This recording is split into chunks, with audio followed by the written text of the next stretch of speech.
Les Échos organisent le 26 novembre prochain à l'Aéroclub de France leur traditionnelle conférence, ce sera la 11e édition, sur la directive Solvabilité 2. L'occasion de faire le point sur son entrée en vigueur dès le 1er janvier 2016 et puis sur son impact à plus long terme pour les décideurs du secteur de l'assurance et leurs partenaires comme par exemple les éditeurs de solutions. Alors pour en parler, j'ai invité Antoine Bourdet, directeur du pôle Banque Assurance chez Invoke. Bonjour. Bonjour. Vous êtes un éditeur européen de progiciels et de solutions de reporting réglementaire. Alors Antoine Bourdet, le pilier 1 sera évoqué bien évidemment au cours de la conférence. Le pilier 1, c'est sur l'exigence de fonds propres. Il y aura le pilier 2 avec sur la surveillance de cette même gestion. Et puis le pilier 3, une table ronde d'ailleurs, il sera consacré, le pilier 3 qui traite des informations qui devront être délivrées à ce sujet par les assureurs. En quoi c'est original et qu'est-ce que ça change ? La réelle particularité du pilier 3 par rapport aux autres piliers de solvabilité 2, c'est la partie visible de l'iceberg. Là où le pilier 1 définit toutes les règles de valorisation, de calcul des nouveaux indicateurs qui forment le nouveau langage de solvabilité 2 dans cette réglementation, le pilier 2, quant à lui, il définit toutes les règles de gouvernance sur ces aspects de préparation de l'information. Et le pilier 3, c'est vraiment comment on rend visible cette information, tous ces travaux qui ont été faits en interne au sein des organismes d'assurance, comment on les communique d'abord aux régulateurs, donc quelles sont les nouvelles obligations de production de l'information, les nouvelles exigences de délai, etc. Et comment, petit à petit, on change sa communication financière également à destination du public. Alors, vous le disiez, hein, les assureurs qui ont eu le temps de s'y préparer depuis 2009, il y a eu au niveau européen toute l'année 2015 qui a été consacrée à une phase préparatoire. En France, on avait pris un peu d'avance, d'ailleurs, c'était dès 2014 que la profession avait donc entamé cette phase préparatoire. Quels sont les enseignements qu'on peut en tirer? Est-ce qu'il y a des variations, des différences significatives selon les pays européens engagés dans Solvabilité 2 ? Alors aujourd'hui, chez Invoke, on a la chance d'avoir un laboratoire, une vision assez large, parce qu'en termes de clients, on accompagne des assureurs et également des régulateurs dans 22 pays aujourd'hui qui sont en préparation de justement cette nouvelle réglementation. Donc ce qu'on peut voir à cette échelle européenne, c'est que le premier enseignement, c'est déjà que tout le secteur est en phase préparatoire aujourd'hui.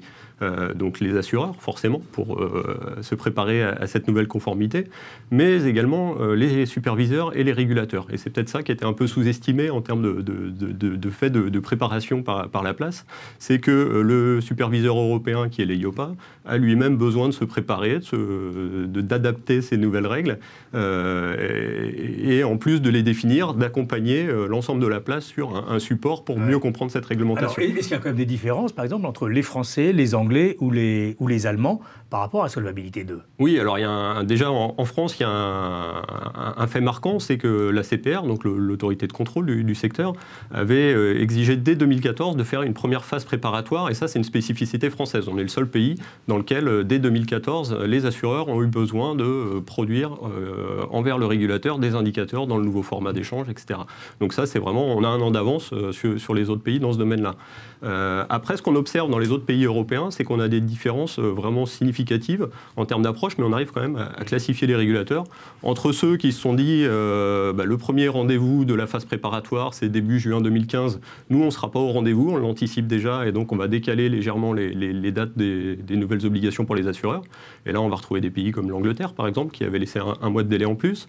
Des pays qui se sont dit non, nous, on sera prêts, et finalement, le jour J, il ne l'était pas, et ça a été un peu compliqué dans ces pays.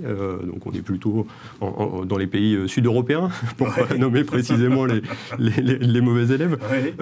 On a des pays qui se sont dit, finalement, nous, le jour J, on n'est pas capable de recevoir, donc on va décaler d'un mois, puis de deux, puis de trois. Et là, les affaires se règlent encore. Et le dernier exemple, c'est l'exemple extrême du Luxembourg, où on a un régulateur qui a dit nous, on ne fait pas de phase préparatoire, et les assureurs vont basculer dès l'entrée en vigueur dans ce nouveau mode de réglementation. Alors Antoine Bourdet, quel va être l'impact pour les assureurs à court et moyen terme avec donc l'entrée en vigueur de Solvabilité 2 et de ce fameux pilier 3 ? Alors il y a un impact court terme assez fort. Le réglementaire dans le secteur assurance, avant, c'était un exercice très lié, très géré par les directions comptables. Maintenant, ce sont tous les métiers qui sont concernés par cette réglementation. Et il y a un double challenge qui est, d'être capable de produire plus rapidement l'information, puisqu'on passe de réglementation dans ce secteur qui était des obligations annuelles à des productions trimestrielles. Et donc là, il y a un vrai enjeu. Être capable de produire le chiffre à une fréquence trimestrielle, c'est toujours un enjeu et ça va l'être encore pendant quelques temps. Et le deuxième aspect, c'est d'être capable, dans le même temps, de cette accélération des obligations et du calendrier, de produire plus. De produire plus en 2016 avec déjà les états BCE, des états de stabilité financière qui sont déjà des nouvelles obligations, une réalité dès l'année d'entrée en vigueur. Et en 2017, où là, on va élargir encore le scope des obligations réglementaires. Donc il y a ce double enjeu d'être capable de gérer l'accélération du temps et le volume croissant de l'information à produire. Alors, à plus long terme, qu'est-ce que vous voyez pour conclure en évolution pour la communication financière des assureurs et puis pour leur organisation interne ? Alors, au niveau de l'organisation interne, ce qui ressort de cette phase préparatoire et de l'observation qu'on peut en faire, c'est qu'aujourd'hui, on est dans un double challenge pour les assureurs. C'est comment être capable de produire l'obligation réglementaire à laquelle je suis soumise le mois prochain ou le trimestre prochain. Donc là, on est vraiment dans une optique de production. Et en même temps, faire cohabiter l'anticipation de demain et d'après-demain en préparant le futur et en basculant sur un mode projet en termes d'organisation interne pour préparer la suite, les systèmes d'information et les évolutions. Donc il y a cette cohabitation entre une réalité de production pour les opérationnels et un mode projet préparatoire, anticipation pour des équipes projet. Et donc ça, dans des grands groupes, on a les deux populations qui cohabitent, mais dans des petites structures, c'est la même personne qui doit tourner la casquette et du coup jouer ce double rôle. Donc on a un enjeu organisationnel assez fort dans cette capacité à faire cohabiter les deux. En termes de communication financière, tout l'effort qui doit être fait en interne pour maîtriser ce nouveau langage Solvabilité 2, le nouveau référentiel de communication, les nouveaux indicateurs qui sont faits, répondent forcément à des obligations réglementaires, mais aussi le besoin de maîtriser ce langage pour l'utiliser en interne déjà, parce qu'on voit qu'avec le pilier 2, il y a une vraie prise de conscience des conseils d'administration sur comment utiliser cet outil dans des optiques de pilotage. Mais du coup, ce pilotage et ces réflexions internes, il va falloir les refléter également dans la communication auprès du public. Donc c'est là aussi où il y a un enjeu important. Bon, eh bien, merci Antoine Bourdet. Vous aurez l'occasion de nous dire tout ça lors de la conférence des Échos pour cette 11e édition sur Solvabilité 2, le 26 novembre prochain, à l'Aéroclub de France à Paris. Merci d'avoir été mon invité. Merci beaucoup.